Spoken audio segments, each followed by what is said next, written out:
شمع روشن کے ناظرین کو خوش آمدید۔ آج کا ہمارا موضوع ہے ابلیس کے آباء و اجداد کون؟ ابلیس کون تھا؟ ابلیس کی نسل کی ابتدا جس جن سے ہوئی اس کا نام تارانوس کہا جاتا ہے۔ تارانوس ابلیس سے 1,44,000 سال قبل دنیا میں موجود تھا۔ تارانوس کی نسل تیزی سے بڑھی کیونکہ اس پہ موت طاری نہیں ہوتی تھی اور نہ بیماری لگتی تھی، البتہ یہ چونکہ آتشی مخلوق تھی تو سرکشی بدرجہ عظم موجود تھی۔ اس جنوں کی نسل کو پہلی موت فرشتوں کے ہاتھوں پیدائش کے 36,000 سال بعد آئی، جس کی وجہ سرکشی تھی۔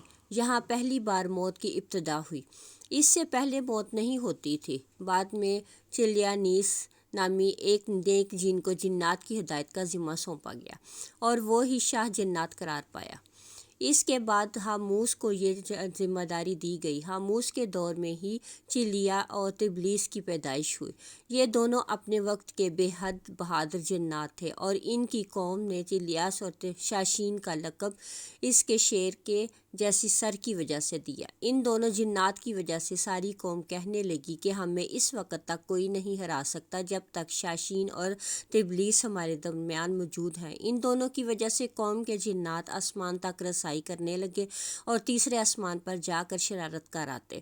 ایسے میں حکم الہی سے فرشتوں نے ان پر حملہ کیا اور عبرتناک شکست دی۔ اسی دوران جب عزرائیل علیہ السلام کو ابلیس نے دیکھا تو سجدہ میں گر گیا۔ ابلیس شروع ہی سے ایک نڈر اور ذہین بچہ تھا۔ اس میں باپ کی بہادری اور ماں کی مکاری کوٹ کوٹ کر بھری ہوئی تھی۔ اس نے ملائکہ کے ساتھ جا کر توبہ کا باقاعدہ اعلان کیا اور پھر فرشتوں سے فیض علم حاصل کرنے لگا۔ حصول علم اور ریاضت کا یہ عالم تھا کہ پہلے آسمان پہ عابد، دوسرے آسمان پہ زاہد، تیسرے پہ بلال اور چوتھے آسمان پر والی، پانچویں آسمان پر تقی اور چھٹے آسمان پر قبازان کے نام سے مشہور ہوا۔ یہ وہ وقت تھا جب یہ فرشتوں کو سکھاتا تھا۔ ساتویں آسمان پہ ابلیس بقائے نور میں رہا۔ ہفت افلاک کے سب ملائکہ معلم قرار پایا۔ یہاں تک پہنچ کر ابلیس نے اپنی عاجزی اور ریاضت کی انتہا کر دی۔ ابلیس نے کم و بیش 14,000 سال عرش کا طواف کیا۔ اس نے یہاں فرشتوں میں استاد، سردار عزرائیل کے نام سے شہرت پائی۔ کم و بیش 30,000 سال مقربین فرشتوں کا استاد رہا۔ اس کے درس و واعظ کی میعاد کم و بیش 20,000 سال۔ فرشتوں کے ساتھ قیام کی مدت کم و بیش 80,000 سال۔ ابلیس کو حکم ہوا کہ دارائے جنت رضوان کی معاونت کرو اور اہل جنت فرشتوں کو اپنے علم و فضل سے بہرہ ور کرو۔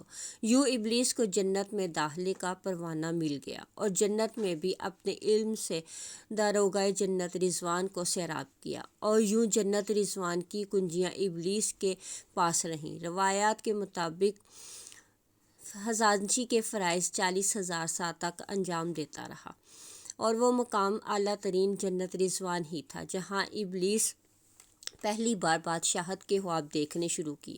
اس وقت ابلیس کے پاس ہفت اقلیم، افلاک، جنت، دوزخ سب کا اختیار تھا اور اس نے چپے چپے پہ سجدے کیے تھے، مگر یہاں یہ ابلیس عاجزی سے پہلی بار بھٹکا اور خود کو بادشاہ بنانے اور رب بن جانے کے خواب دیکھنا شروع کیے۔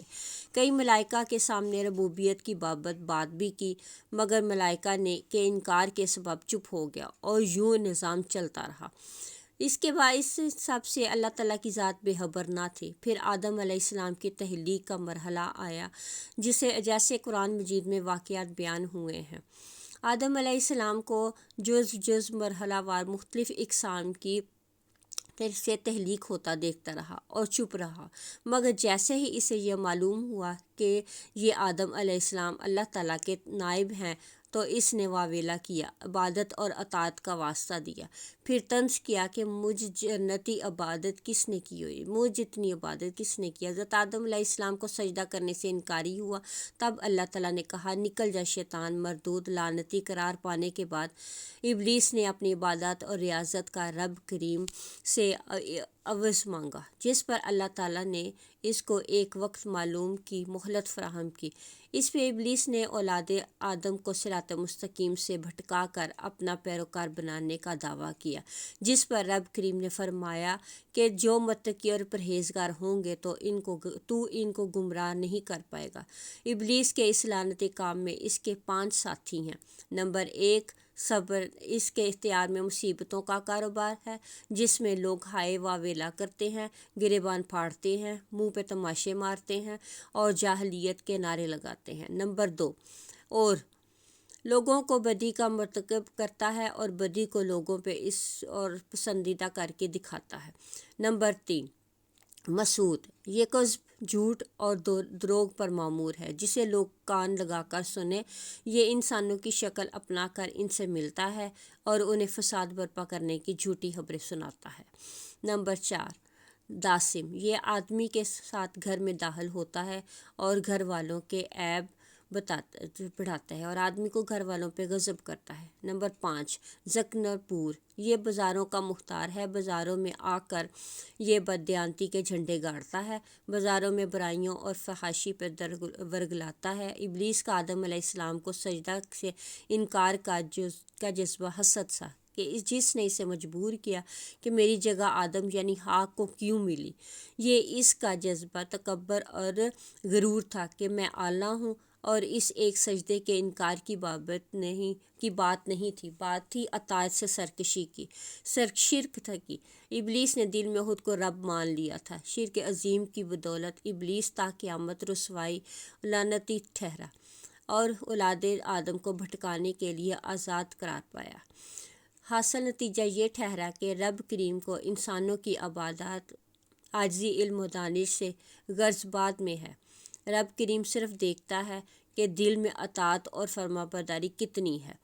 اسی بنیاد پر تقویٰ اور پرہیزگاری کے درجے قرار پاتے ہیں۔ اللہ سے دعا ہے کہ اللہ ہمیں متقی بنائے، آمین۔